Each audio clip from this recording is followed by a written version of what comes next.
Halo semuanya, coba deh tarik napas pelan-pelan, rileks sebentar, dan mari kita obrolin sesuatu yang mungkin selama ini suka bikin pusing kalau mau buka usaha. Iya, soal perizinan. Kabar baiknya nih, ada angin segar buat kita semua. Hari ini, kita bakal kupas tuntas informasi penting dari Peraturan Pemerintah Nomor 28 Tahun 2025. Aturan baru ini tuh benar-benar dirancang buat satu hal, bikin proses memulai bisnis jadi jauh lebih gampang, tenang, dan gak menakutkan lagi. Yuk kita lihat gimana sih pemerintah sekarang ngerubah aturan mainnya buat dukung langkah Anda. Pernah nggak sih Anda udah punya ide bisnis yang brilian banget, modalnya juga udah siap, tapi tiba-tiba semangatnya langsung drop pas kepikiran tumpukan dokumen yang harus diurus. Belum lagi birokrasi yang muter-muter dan waktu tunggu yang gak jelas. Jujur aja, keresahan kayak gitu tuh valid banget. Dulu, mulai usaha emang sering kerasa kayak mimpi buruk birokrasi. Tapi buang jauh-jauh deh keraguan itu, karena sistem yang baru ini justru diciptakan khusus buat ngejawab semua kecemasan Anda tadi. Nah, mari kita lihat bedanya. Dulu tuh kita pakai sistem yang namanya berbasis izin.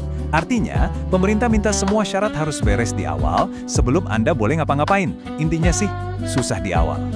Tapi sekarang, aturannya udah diputer balik nih logikanya, jadi berbasis risiko. Filosofinya cuma dua, kemudahan dan tanggung jawab. Pemerintah ngasih kepercayaan penuh dan kemudahan yang luar biasa di hari pertama Anda jalan. Yang paling penting sekarang itu, Anda mulai dulu aja.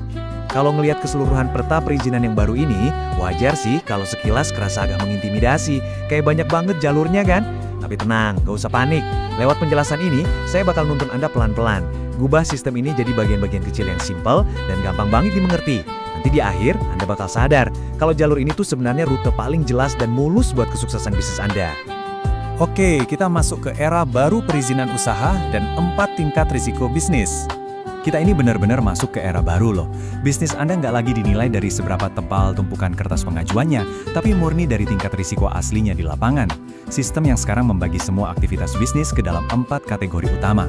Dan ini dia kabar baiknya, buat mayoritas bisnis sehari-hari yang sering kita temui, sekarang ada rumah baru yang bebas stres, yaitu kategori risiko rendah.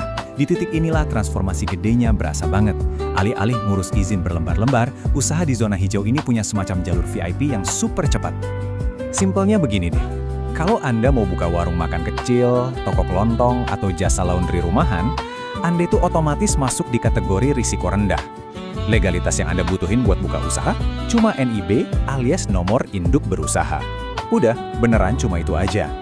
NIB ini langsung jadi identitas, izin operasional, sekaligus jaminan. Keluar otomatis dari sistem tanpa perlu ada petugas yang repot-repot survei ke lapangan, sangat masuk akal dan sama sekali nggak bikin berat kan? Nah, dokumen ketat kayak AMDAL atau izin resmi lainnya, itu cuma diwajibkan buat bisnis skala besar dengan risiko tinggi. Contohnya kayak bangun pabrik besar. Lalu, gimana sih cara menentukan risiko usaha? Mungkin Anda jadi mikir siapa dong yang nentuin bisnis kita masuk kategori gampang atau yang ketat?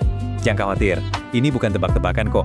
Sistemnya kerja persis kayak kalkulator yang sangat objektif dengan nilai 3 hal. Pertama, aspek bahaya, kira-kira ada dampaknya nggak ke kesehatan dan lingkungan? Kedua, skala usaha, apakah modal Anda hitungannya mikro atau justru berskala besar? Dan yang ketiga, lokasi geografis, apakah Anda ngebangun di kawasan industri atau malah di area yang sensitif? Kalau kita rangkum, formula ajaibnya tuh sesederhana ini. Aspek bahaya, ditambah skala usaha, ditambah lokasi geografis, nah itulah tingkat resiko Anda. Beneran, sesimpel itu. Sistem OSS ini pakai logika yang transparan banget dan sama sekali nggak nakut-nakutin. Semakin kecil skala bisnisnya dan semakin minim dampaknya, izin Anda bakal keluar cuma dalam hitungan menit. Lanjut ya, kita bahas tahap persiapan dan operasional. Setelah kita tahu betapa gampangnya dapat NIB, ada satu hal lagi yang ibaratnya tuh kayak tiket emas. Di tahap persiapan ini, cuma dengan modal NIB yang udah otomatis terbit tadi, Anda itu udah 100% legal secara hukum buat mulai gerak. Serius, Anda udah boleh langsung beli lahan, mulai bangun tempat usaha, pesen-pesen mesin, bahkan udah bisa rekrut karyawan. Nggak perlu lagi tuh nungguin izin operasional keluar berminggu-minggu cuma buat sekedar naruh batu pertama bangunan Anda. Coba bayangin perjalanannya. Di hari pertama, dapat NIB, langsung fokus bangun wujud fisik bisnis Anda. Nggak ada ceritanya buang waktu ngantri panjang di kantor pemerintah. Sambil ngebangun, khusus buat yang skala usahanya besar, proses verifikasi dokumennya bisa jalan berbarengan di sistem. Barulah nanti, pas tempat usahanya udah jadi, dan Anda siap jualan ke publik, nah dokumen-dokumen tadi harus udah beres. Jadi, masa-masa awal Anda itu murni dipakai buat ngebangun mimpi Anda, bukan buat nungguin birokrasi. Nah, sekarang soal kewajiban dan pengawasan berkelanjutan. Tentu aja, di balik setiap kemudahan pasti ada keseimbangan ya. Kebebasan luar biasa di awal yang kita bahas tadi itu datang bergandengan tangan sama tanggung jawab yang krusial. Pola pikir pemerintah sekarang udah berubah total. Dari yang tadinya hobi mempersulit izin di depan, sekarang dipermudah banget di awal, tapi pengawasan di lapangan diperketat. Jadi inspeksi lapangan dan audit berkala itu bakal jadi hal yang normal ke depannya, gantiin ribetnya urusan dokumen di masa lalu. Terus, apa aja dong yang mesti dijaga? Pertama, pastikan data usaha Anda di sistem OSS selalu update.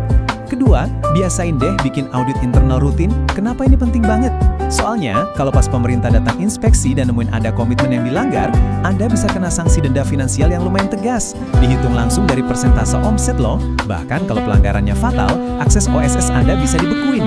Jadi, taat aturan secara konsisten itu benar-benar jadi kunci keamanan bisnis Anda sekarang. Terakhir, mari kita bahas kemudahan untuk pengusaha. Oke, ngomongin sanksi tadi jangan bikin Anda jadi tegang ya. Selama Anda main sesuai aturan, Anda itu 100% aman kok. Malah mari kita rayain kemudahan lainnya. Bayangin, kalau Anda punya beberapa lini bisnis yang beda-beda, tapi lokasinya ada di satu area yang sama, Anda nggak perlu lagi bikin dokumen lingkungan yang berulang-ulang untuk tiap bisnis. Cukup bikin satu dokumen lingkungan terpadu. Wah, ini sih hemat waktu banget, hemat duit pastinya, dan motong kompas birokrasi yang bikin capek. Coba kita lihat lagi gambaran besarnya. Sekarang, sistem perizinan ini udah nggak kelihatan kayak benang kusut lagi kan? Malah jadi peta jalan yang super jelas. Mulai dari klasifikasi risiko yang ngebantu banget usaha kecil, kebebasan buat langsung gerak di tahap awal, sampai sistem pengawasan yang adil di lapangan. Semuanya ngebentuk satu sistem solid yang bakal ngemulusin perjalanan Anda dari langkah pertama yang santai menuju bisnis yang kuat dan pastinya taat aturan. Jadi, poin pentingnya di sini adalah kerumitan birokrasi udah gak zaman lagi dijadiin alasan. Lewat PP 28 tahun 2025 ini, pemerintah tuh ibaratnya udah ngebentangin karpet merah buat perjalanan ekonomi Anda. Sistemnya udah canggih, aturannya jelas-jelas mihak ke kemudahan, dan pintu kesempatannya kebuka lebar banget.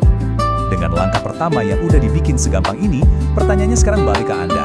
Apa sih yang masih nahan Anda buat ambil langkah pertama dan wujudin bisnis impian itu hari ini?